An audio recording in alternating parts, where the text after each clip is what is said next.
Prior to any moving and assisting technique, ensure you are following all relevant PPE policies, procedures and guidelines.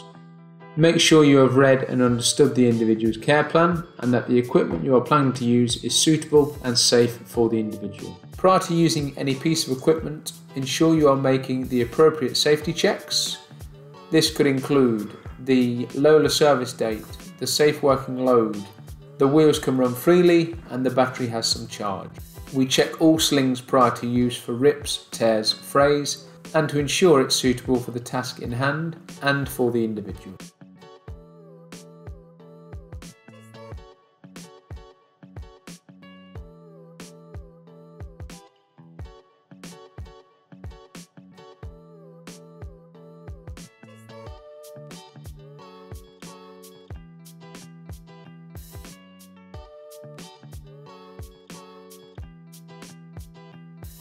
This video shows how to safely hoist from a chair to a bed.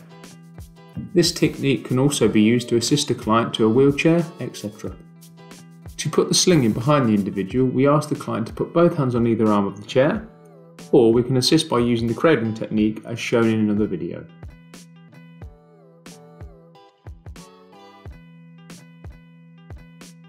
We then pull the sling down underneath the client and ensure it's positioned correctly.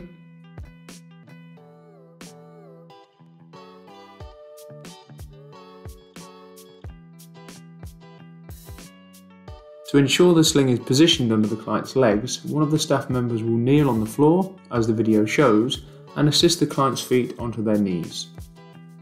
The staff member will then shuffle forward to raise the client's legs, and then the staff member then pulls the leg straps under the client's legs and pulls one leg strap through the dignity strap.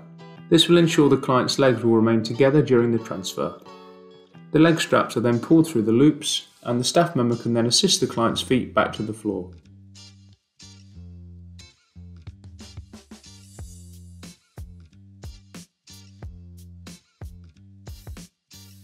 The hoist is now brought in from the front.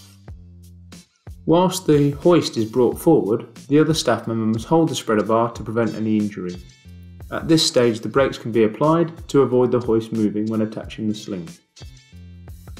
The sling is then attached to the spreader bar as specified in the manual handling risk assessment as part of the care plan. Ensure that the spreader bar is held whilst doing this to stop it from swinging.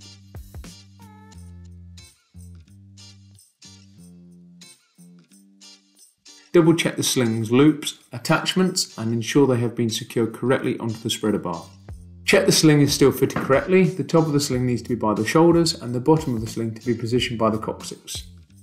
The brakes must be off when using the hoist to allow the hoist to find its own centre of gravity to reduce the hoist from tipping over. The lead carer will operate the hoist while the other will support the individual, ensuring they are comfortable and prevent them from swinging whilst in the hoist. Hoist the individual up only enough to clear the seat height of the chair. One member of staff must support the individual in the sling whilst the other moves and uses the hoist.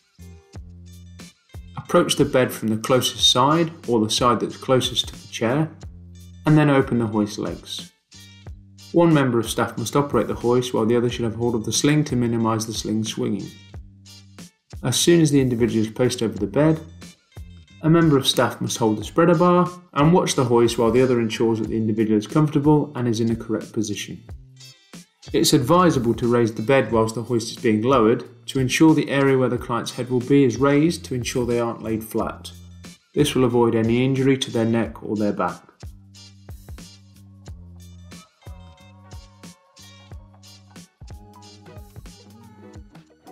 Once lowered onto the bed, the straps are to be removed from the spreader bar and the hoist can be removed.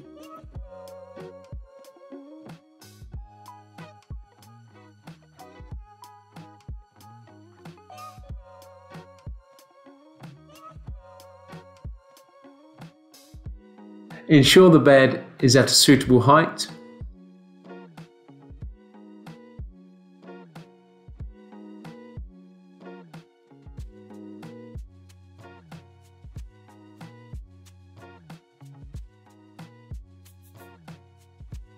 We can remove the sling here by undoing the dignity strap, removing the sling from under the client's knees, assisting the client forward and pulling the sling out from the back.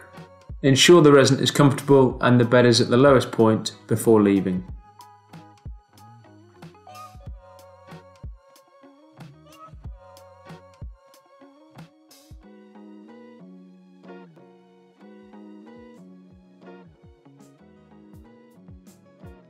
Some unsafe practices often witnessed when using equipment. Tilting of a chair.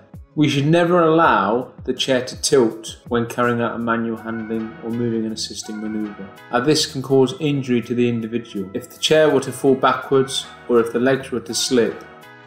One person hoisting. Hoisting always requires a minimum of 2 people. Ensure that you always have another person to complete this with you, as there are too many risks to one person using it. Never leave the brakes on the hoist or a stand aid. The only time you need to use the brakes is in extreme circumstances on a risk assessed basis. You may apply the brakes when you attach the sling straps, but must remember to remove the brakes after. Leaving the brakes on can cause the equipment to tip, as the piece of equipment will not find its own centre of gravity.